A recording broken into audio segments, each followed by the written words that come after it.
이 시간 성전에서 나오는 물이라는 제목으로 함께 말씀을 나누겠습니다.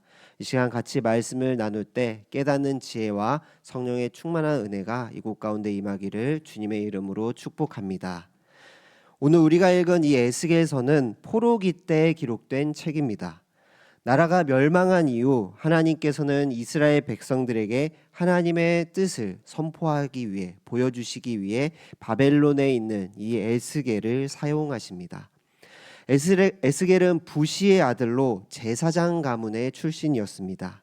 이 유대 문헌을 보게 되면 이 제사장 가문의 출신들은 20살이 되면 제사장 견습생이 되어서 성전에서 봉사를 하며 여러 가지를 배우다가 30살부터 그 직분을 본격적으로 수행하게 되었다라고 합니다. 에스겔도 아마 이 과정 가운데에서 포로로 끌려간 것으로 추정됩니다. 그는 성전의 기물을 빼앗기고 예루살렘이 성전이 파괴되는 그 처참한 상황들을 직접 겪었고 보았을 것입니다. 이 성전 파괴와 예루살렘의 멸망은 이스라엘 백성들에게 있어서 큰 충격이고 혼란 그 자체였습니다. 하나님께 선택받은 특별한 백성인데 하나님을 알지 못하는 이방 나라에게 나라가 멸망하고만 것입니다. 하나님께서는 분명 다윗의 후손을 통해서 망하지 않는 나라가 되게 하시겠다고 말씀해 주셨습니다. 그런데 나라가 망했습니다. 더 충격적인 것은 하나님이 거하시는 성전이 파괴된 것입니다. 성전은 하나님이 거하시는 곳이기 때문에 아무나 성전에 들어갈 수가 없었습니다. 제사를 드릴 때도 거룩한 지성소에는 1년에 딱 한 번 대제사장만 들어갈 수 있었습니다. 과거 아론의 아들들이 불을 잘못 사용했다는 것으로 하나님께서 벌을 내리신 거룩한 곳이었죠. 그런데 그런 거룩한 성전이 이방인들에게 짓밟혔는데 아무 일도 일어나지 않은 것입니다. 하나님이 계신 곳에 이방인들이 들락날락해도 성전을 파괴해도 아무런 일이 일어나지 않았습니다.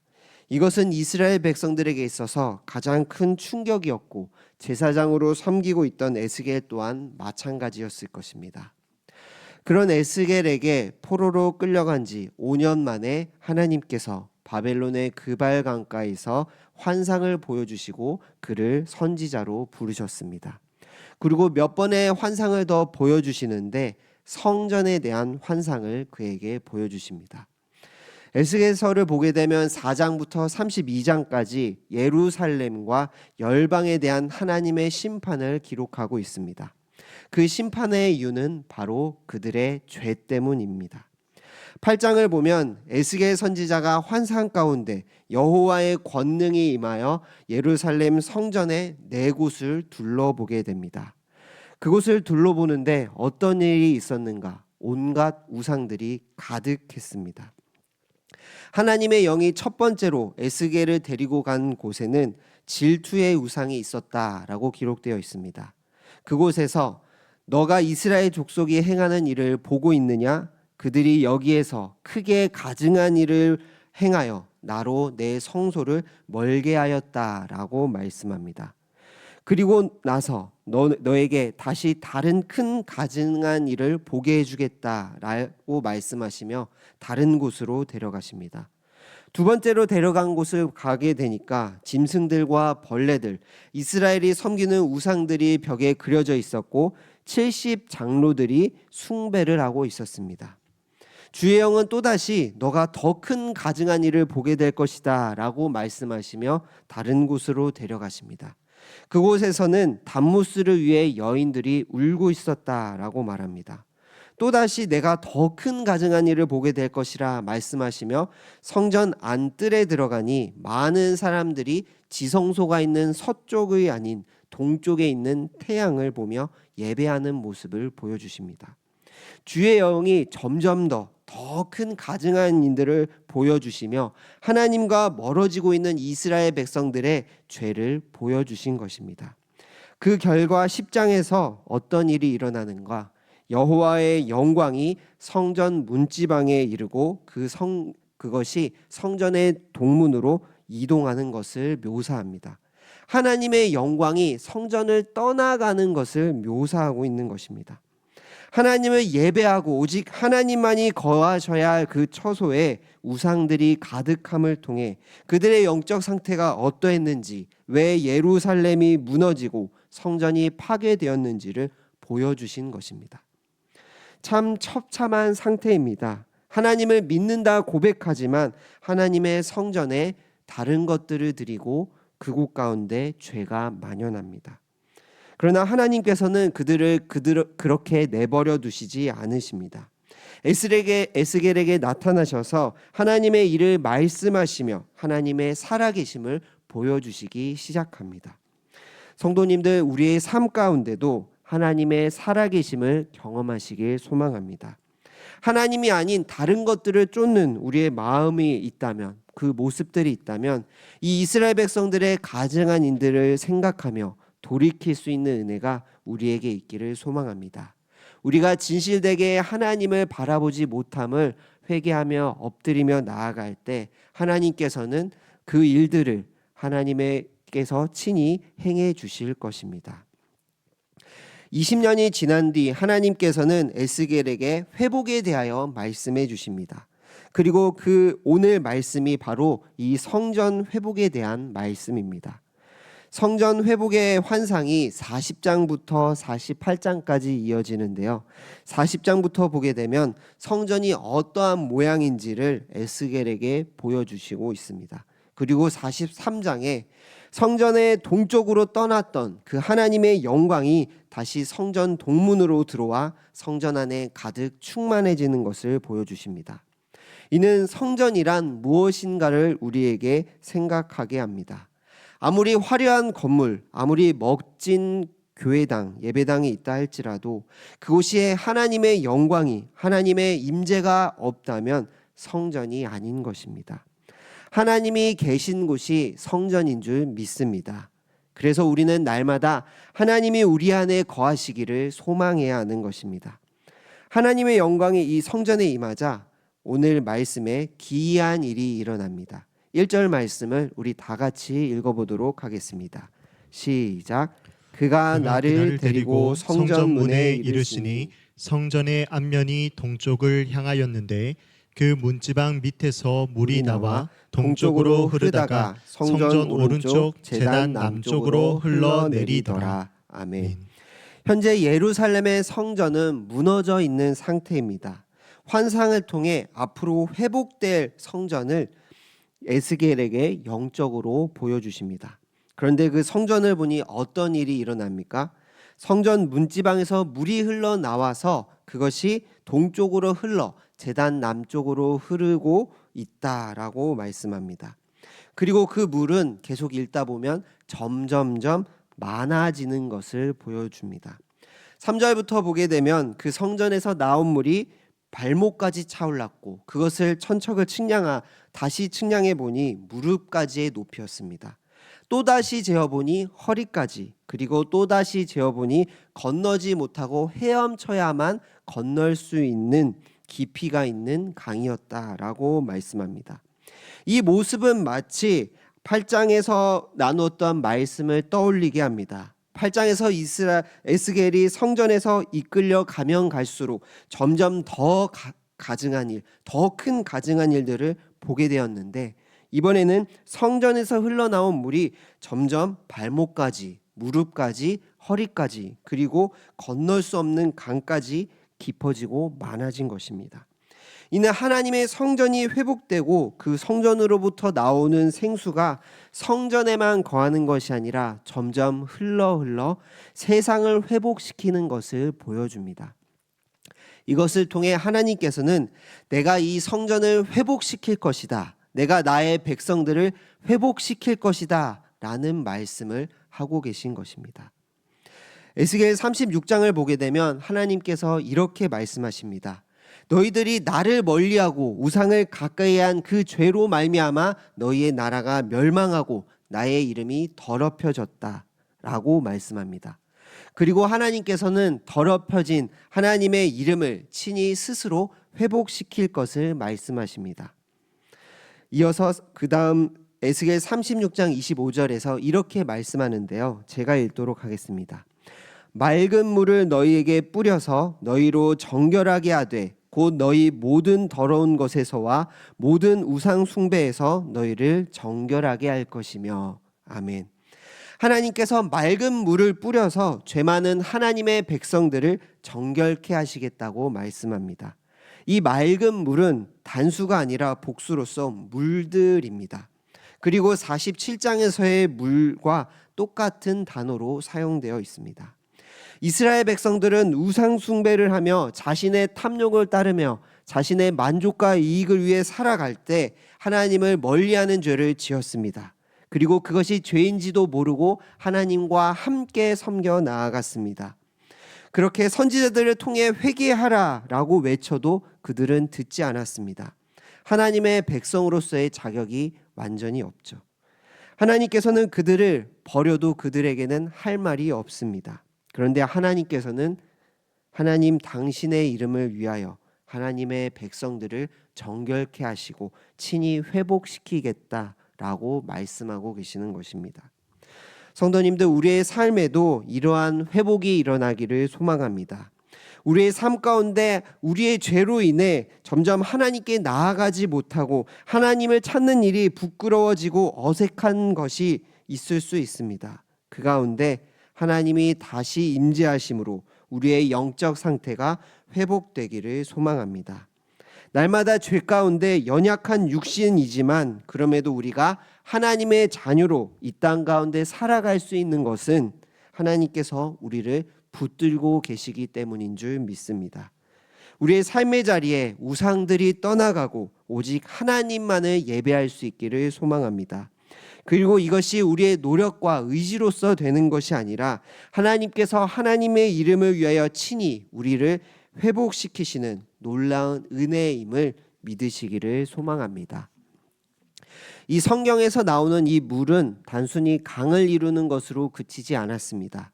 이 강이 바다로까지 흘러가게 되는데요. 8절 말씀을 우리 다 같이 읽어보도록 하겠습니다. 시작. 그가 내게 이르시되 이 물이 동쪽으로 향하여 흘러 아라바로 내려가서 바다에 이르리니 이 흘러내리는 물로 그 바다의 물이 되살아나리라. 아멘. 바닷물이 되살아나리라 라고 말씀합니다. 에스겔이 본 환상의 아라바라는 지명과 10절에 엔게디, 에네글라임 등의 지명으로 볼 때 이 바다는 사해 바다를 가리킵니다. 사해 바다가 어떤 바다입니까? 말 그대로 죽은 바다죠. 바다보다 8배에서 10배나 높은 염도를 가지고 있기에 생물이 살아갈 수 없습니다. 그런데 성전에서 흘러나온 이 물의 생명력이 얼마나 강력한지 물고기가 살지 못하는 이 바다에 물고기가 살게 된다는 것입니다. 단순히 사는 것이 아니라 그곳에서 어부들이 물고기를 잡을 정도로 심이 많아지는 놀라운 회복을 에스겔에게 보여주셨습니다. 그뿐만이 아닙니다. 바다만 살아나는 것이 아니라 바다와 강 주변에 있는 모든 것들이 살아나게 될 것을 말씀합니다. 우리의 삶 가운데 이 회복의 역사가 생명수같이 일어나기를 소망합니다. 생명수가 흐르는 그 곳에 생명이 살아나듯 죽었던 바다가 물고기가 넘쳐나듯 우리의 영적 상태가 온전케 되기를 소망합니다. 하나님의 생명의 말씀이 선포되는 예배 자리의 가운데 또 예수님의 이름으로 살아가는 우리의 삶의 자리에 놀라운 풍성한 회복의 은혜가 있기를 소망합니다. 이 모든 것이 회복된다라는 이 말씀, 살아난다라는 이 말씀이 참 위로가 됩니다. 근데 특별히 살펴보아야 할 말씀이 있는데요. 이 12절 말씀입니다. 12절 말씀을 우리 같이 한번 읽어보도록 하겠습니다. 시작. 강 좌우가에는 각종 먹을 과실나무가 자라서 그 잎이 시들지 아니하며 열매가 끊이지 아니하고 달마다 새 열매를 맺으리니 그 물이 성소를 통하여 나옴이라. 그 열매는 먹을 만하고 그 잎사귀는 약재료가 되리라. 아멘. 성소에서 나온 물을 빨아들인 이 나무들은 시들지 않고 달마다 다양한 여러 열매들이 맺어진다고 말씀합니다. 그리고 그 잎사귀는 약재료가 된다라고 말씀합니다. 성전에서 흘러나오는 이 생수로 말미암아 풍성해지고 충만해지는 것을 넘쳐 치유의 회복이 이루어지는 것을 묘사하고 있습니다. 그런데 이 에스겔의 환상과 거의 비슷한 말씀이 요한계시록에도 나옵니다. 사도 요한이 마지막 때를 바라보면서 에스겔이 보았던 것처럼 생명수가 흐르는 성전을 바라보았습니다. 계시록 22장 1절에서 2절 말씀입니다. 제가 읽겠습니다. 또 그가 수정같이 맑은 생명수의 강을 내게 보이니 하나님과 및 어린 양의 보좌로부터 나와서 길 가운데로 흐르더라. 강 좌우에 생명나무가 있어 12가지 열매를 맺되 달마다 그 열매를 맺고 그 잎사귀들은 만국을 치료하기 위하여 있더라. 아멘. 요한계시록을 통해 주님이 오실 그 마지막 때에 일어날 일이 에스겔이 보았던 환상과 같다는 것을 알 수 있습니다. 1절에 하나님과 어린 양, 바로 예수 그리스도의 보좌로부터 생명수가 흘러나오는데 그 강에 있는 생명나무들이 달마다 열매를 맺고 그 잎사귀들이 만국을 치료합니다. 성경은 에스겔이 보았던 그 일이 마지막 날에 이루어지는 것이라고 말씀하고 있습니다. 계시록에서 말씀하는 우리가 거하게 될 그 새하늘과 새 땅, 하나님의 나라가 이러하다는 것입니다. 에스겔은 이 환상을 보고 성전의 회복을 소망했을 것입니다. 그리고 사도 요한은 이 환상을 보고 하나님의 나라를 소망했을 것입니다. 그리고 오늘날 우리도 동일하게 마지막 날을 소망해야 할 줄 믿습니다. 하나님의 나라를 소망하고 우리의 영적 상태가 날마다 깨어있기를 소망해야 합니다. 그리고 더 나아가 하나님께서는 만국을 하나님의 생수로 치료하기 위하신다는 것을 기억해야 합니다. 성경은 단순히 마지막 때만 생수가 넘치는 회복이 있다라고 말씀하시지 않으셨습니다. 오늘날을 살아가는 우리에게도 이 생명수가 흘러넘치고 연결되어 있습니다. 우리의 생명을 살리는 물, 이 생명수가 누구이십니까? 바로 예수 그리스도이신 줄 믿습니다. 요한복음 7장 38절에서 39절 말씀입니다. 명절 끝날 곧 큰 날에 예수께서 서서 외쳐 이르시되 누구든지 목마르거든 내게로 와서 마시라. 나를 믿는 자는 성경의 이름과 같이 배에서 생수의 강이 흘러나오리라 하시니 라고 말씀합니다. 계시록의 어린 양의 보좌에서 물이 흘러나온 것처럼 예수님께서는 자신이 생수의 근원임을 말씀하고 있습니다.